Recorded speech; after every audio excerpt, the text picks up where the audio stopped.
आज के वीडियो में हम लोग कवर करने जा रहे हैं सीनियर सिटीजन सेविंग स्कीम। सरकार की बहुत ही महत्वपूर्ण और बहुत ही महत्वाकांक्षी स्कीम है। इस स्कीम में क्या क्या टर्म एंड कंडीशन है, क्या नए बदलाव हुए हैं, आपको बता दें। इस वीडियो को बनाने से पहले मैंने इस टॉपिक के लगभग सारे वीडियोस यूट्यूब पे देख लिए। उनमें से बहुत सारे वीडियो भ्रामक हैं और बहुत सारे वीडियो अपडेटेड नहीं है। ऐसा मैं इसलिए कह रहा हूं क्योंकि सरकार ने 1 जनवरी को बहुत ज्यादा बदलाव किया है। इसके इंटरेस्ट रेट में बदलाव किया है, जमा करने की सीमा में बदलाव किया है, टैक्सेशन सिस्टम में बदलाव किए हैं, टर्म एंड कंडीशंस में बदलाव किए हैं। तो चलिए उन सबको जानते हैं और समझते हैं सीनियर सिटीजन सेविंग स्कीम को। आपको बता दें, हम गवर्नमेंट रिलेटेड स्कीम्स और अपडेट जो आपके लिए जरूरी होता है इसी चैनल पे लाते रहते हैं। चैनल जो सब्सक्राइब कर लीजिएगा। तो चलिए देखते हैं क्या क्या चैप्टर्स हमने इस वीडियो में कवर किया है।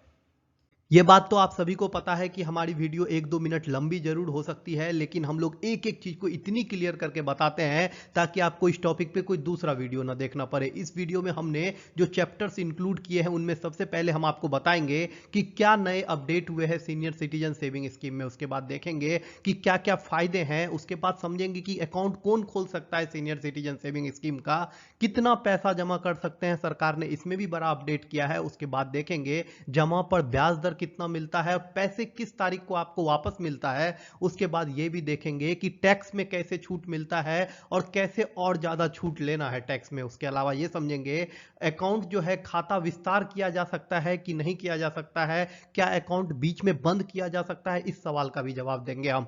सीनियर सिटीजन सेविंग स्कीम का कैलकुलेटर ऐड किया है जिसमें हम आपको बताएंगे कि आप 1000 रुपए, 10,000 रुपए, लाख रुपए या 15 लाख रुपए जमा करते हैं तो आपको कितना रिटर्न मिलेगा। इसके अलावा हम ये देखेंगे कि आपको पोस्ट ऑफिस में खुलवाना चाहिए या फिर बैंक में खुलवाना चाहिए। और लास्ट में हम ये देखेंगे अगर खाते धारक की किसी भी कारण से मृत्यु होती है तो उसके रकम का क्या होता है। तो चलिए वीडियो स्टार्ट करते हैं और देखते हैं, एक एक चीज को समझते हैं।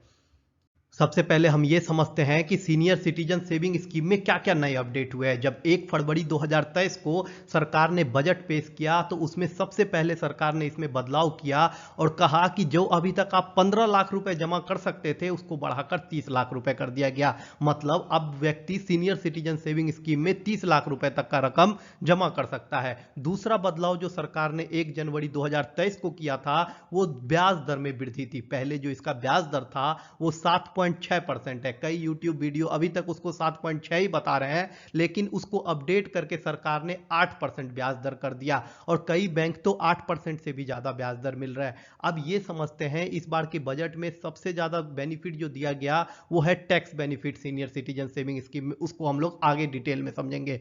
अब ये देखते हैं कि सीनियर सिटीजन सेविंग स्कीम के बेनिफिट्स क्या क्या है। Senior citizen saving scheme popular होने के पीछे एक ही कारण है। एक कारण क्या है कि हर तिमाही पे उसका ब्याज दर आपके अकाउंट में आ जाता है। इसको आसान भाषा में समझिए कि आपने जितना मूलधन जमा किया था वो मूलधन आपको 5 साल के बाद वापस मिल जाता है, लेकिन उस मूलधन पे जो आपको इंटरेस्ट मिलता है 8% के ब्याज दर पर, वो आपको हर तिमाही पे खर्च करने के लिए सरकार दे देती है। सरकार ने तो इसका डेट भी फिक्स किया है पूरे साल में कब कब आपको ब्याज दर का पैसा मिलता है। सबसे पहला किस्त मिलता है आपको 1 अप्रैल को, दूसरा किस्त मिलता है 1 जुलाई को, तीसरा किस्त मिलता है 1 जनवरी को और चौथा किस्त 1 अक्टूबर को। मतलब अप्रैल में एक किस्त, जुलाई में एक किस्त, अक्टूबर में एक किस्त और चौथा किस्त जनवरी में। अगर इस दिन छुट्टी हुई तो उससे अगले दिन आपके अकाउंट में 8% के ब्याज दर पे किस्तें आ जाती है। यही कारण है कि मूलधन एक ही रह जाता है और ब्याज दर मिलते रहता है। ये अकाउंट पॉपुलर हो गया। सभी लोग इसीलिए इसमें खाता खुलवाते हैं सीनियर सिटीजन सेविंग स्कीम का कि उसका पैसा भी सुरक्षित रहे और उसको उस पैसे में का इंटरेस्ट भी मिलता रहे। वो भी इतना ज्यादा इंटरेस्ट, 8% इंटरेस्ट आज के समय में ना तो कोई एफडी देने जा रहा है ना तो कोई आरडी देने जा रहा है। अब ये समझिए कि senior citizen saving scheme account कौन खुलवा सकता है। सीनियर सिटीजन सेविंग अकाउंट कौन खुलवा सकता है, इसको लेके भी काफी वीडियोस में लोगों को कंफ्यूज कर दिया गया है। तो इसको अच्छे से समझिए। 60 साल के बाद कोई भी भारतीय व्यक्ति जो भारतीय नागरिकता धारक है वो खुलवा सकता है अकाउंट। उसके पास भारत की नागरिकता होनी चाहिए, भारत की आधार कार्ड होनी चाहिए, वो खुलवा सकता है। अब ये समझिए, नौकरी से रिटायरमेंट लेने वाले वीआरएस कर्मचारी जो है, जो वीआरएस लेते हैं, वो कर्मचारी 55 साल की उम्र में खुलवा सकते हैं, लेकिन शर्त यही है कि रिटायरमेंट बेनिफिट लेने के 30 दिन के अंदर उनको ये अकाउंट खुलवाना होगा, तभी उनका अकाउंट मान्य होगा। और तीसरे वो लोग खुलवा सकते हैं जो रक्षा विभाग में काम करते हैं, सीआरपीएफ में, आर्मी आर्मी में कोई भी, जो वो 50 साल में ही अपना खाता खुलवा सकते हैं, लेकिन उनके लिए शर्त ये है कि रिटायरमेंट लेने के 30 दिन के अंदर जो है उनको ये खाता खुलवाना होगा, तभी उनको बेनिफिट मिलेगा। अभी इसको कंफ्यूज हो गए होंगे आप, इसको मैं क्लियर कर देता हूं। कोई भी व्यक्ति 60 साल के बाद ये खाता खुलवा सकता है, लेकिन जो लोग रिटायरमेंट या फिर वीआरएस लेते हैं उस कंडीशन में वो 55 साल की उम्र में भी खाता खुलवा सकते हैं, लेकिन खाता जैसे ही वो रिटायर होते हैं 30 दिन के अंदर उनको ये खाता खुलवाना होता है। आर्मी के लोग, रक्षा विभाग के लोग जो है वो भी खाता खुलवा सकते हैं, उनके लिए 50 साल की ही उम्र रखी गई है, लेकिन 30 दिन रिटायरमेंट बेनिफिट लेने के 30 दिन के अंदर जो है उनको ये खाता खुलवाना होगा। अब ये समझते हैं कि कितना पैसा जमा कर सकते हैं और कितना बेनिफिट मिलने वाला है आपको। जैसा कि मैंने आपको पहले बताया कि सीनियर सिटीजन सेविंग स्कीम में एक नई और बड़ी अपडेट की गई है कि उसके ब्याज दर को बढ़ा दिया गया है और साथ में जमा करने की लिमिट को भी बढ़ा दिया गया है। ब्याज दर जो पहले 7 पॉइंट कुछ परसेंट थी उसको बढ़ाकर 8% कर दिया है सरकार ने, और जमा करने का जो लिमिट था वो पहले 15 लाख था, उसको इस साल बढ़ाकर 30 लाख रुपए तक कर दिया है। आपको बता दें इस स्कीम में आपको पैसे एक मुश्त जमा करने होते हैं, इसीलिए 1 लाख रुपए तक तो आप नगद जमा कर सकते हैं, लेकिन 1 लाख रुपए से ज्यादा अगर आपको जमा करना है तो उस कंडीशन में आपको चेक से जमा करना होता है, या फिर अगर आपका पोस्ट ऑफिस में अकाउंट है तो आप उस अकाउंट में पहले जमा करके उस अकाउंट से सीनियर सिटीजन स्कीम जो है ज्वाइन कर सकते हैं। अब ये समझते हैं कि टैक्सेशन का क्या सिस्टम है, और ये भी समझ लीजिए कि 1000 के गुणांक में आप कितना भी पैसा जमा कर सकते हैं। मतलब न्यूनतम 1000 रुपए शुरू करना है और 1000 से ऊपर आप जितना चाहे उतना रुपए जमा कर सकते हैं इस स्कीम में। आप थोड़ा टैक्सेशन समझते हैं कि कैसे ज्यादा से ज्यादा टैक्स बचाया जा सकता है इस स्कीम में। टैक्स छूट को समझने से पहले आप सीनियर सिटीजन सेविंग स्कीम के ब्याज दर के गेम को समझ लीजिए। ये तो आपको मैंने बता ही दिया कि 8% ब्याज दर मिलता है, लेकिन आपको बता दें जिस समय आप अकाउंट खोलोगे उस समय का ब्याज दर जो है आपको पता करके खुलवाना होगा। ऐसा मैं इसलिए कह रहा हूं क्योंकि ब्याज दर हर तीसरे महीने बदलते रहती है। पहले ब्याज दर 7 पॉइंट कुछ परसेंट था, इस साल बढ़ा के 8% कर दिया गया। हो सकता है भविष्य में इसको बढ़ा के 9% भी कर दिया जाए, लेकिन जिस समय आप अकाउंट खुलाओगे और जो ब्याज दर होगा उसी ब्याज दर पे आपको जो है इंटरेस्ट मिलता रहेगा। मतलब ऐसे समझिए जिन लोगों ने इस ब्याज दर को बढ़ने से पहले 7% पे अकाउंट खोला होगा उनको 7% ही मिलता रहेगा, उनके ब्याज दर में कोई बदलाव नहीं होगा। ब्याज दर का जो पैसा होता है साल में 4 बार आपके अकाउंट में आता है। सबसे पहले 1 अप्रैल को आ जाएगा, दूसरा 1 जुलाई को आ जाएगा, तीसरा 1 अक्टूबर को आ जाएगा, चौथा 1 जनवरी को आएगा। ये 4 बार पैसे मिलते हैं हर तिमाही पे। इसीलिए खुलवाते समय इस बात का विशेष ध्यान दीजिएगा कि ब्याज दर उस समय बढ़ा हुआ होना चाहिए। आप कमेंट कर सकते हैं मंथ का नाम, किस महीने आपको खुलवाना है, तो मैं बता दूंगा कि अभी क्या ब्याज दर चल रहा है। अब ये समझते हैं कि इसमें ज्यादा से ज्यादा टैक्स छूट कैसे लेते हैं।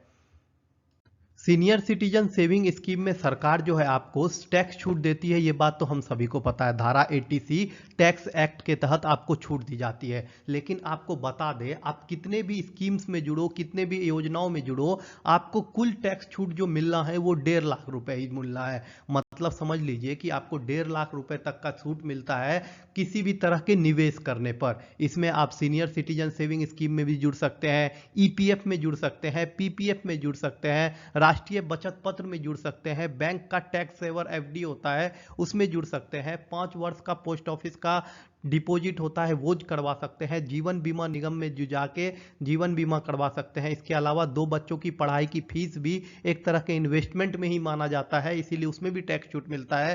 होम लोन की किस्तों पे मूलधन पे जो होता है उस पे भी टैक्स छूट मिलता है। लेकिन आपको इस बात का ध्यान रखना है कि कुल टैक्स छूट जो आपको मिलेगा वो होगा 1.5 लाख रुपए। तो इसीलिए इस बात को समझ के अलग अलग अकाउंट खुलवाइएगा कि आपका कुल टैक्स छूट 1.5 लाख के अंडर होना चाहिए। 1.5 लाख से ज्यादा होगा तो आपको टैक्स छूट नहीं मिलेगा। अब ये समझते हैं कि सीनियर सिटीजन सेविंग स्कीम में जो है ज्वाइंट अकाउंट खोलने का क्या प्रोसेस है और उसमें क्या क्या फायदे मिलते हैं। अभी मैं आपके 2 बहुत ही महत्वपूर्ण सवालों का जवाब देने वाला हूं। सबसे पहला सवाल था कि संयुक्त खाता खुलवाया जा सकता है या नहीं और उसके क्या नियम है।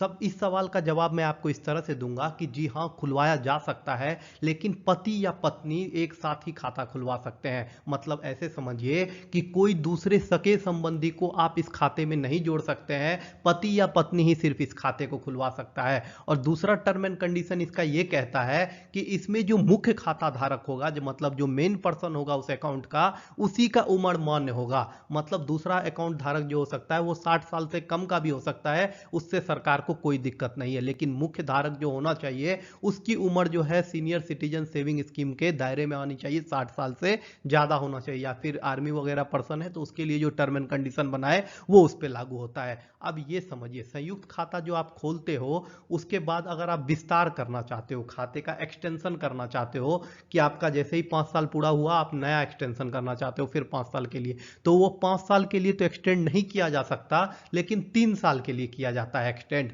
और वो जो 3 साल के लिए एक्सटेंड किया जाएगा उस पर आपको नया वाला ब्याज दर मिलेगा। मतलब ऐसे समझिए कि पहले जो 7% ब्याज दर मिल रहा था, वो अगर किसी का खाता अब बंद होता है, मतलब 5 साल मैच्योर होता है, तो अब वो अगर 3 साल के लिए एक्सटेंड कराते हैं तो उसको नए ब्याज दर 8% के हिसाब से उसको सारा फायदा मिलेगा। अब ये समझते हैं कि बीच में अकाउंट बंद करवाना पड़ जाए 5 साल से पहले, तो उसके लिए क्या सरकार का टर्म एंड कंडीशन है, और उसके बाद फिर कैलकुलेटर यूज करेंगे और देखेंगे कि कितना पैसा जमा करने पर कितना बेनिफिट मिलता है आपको।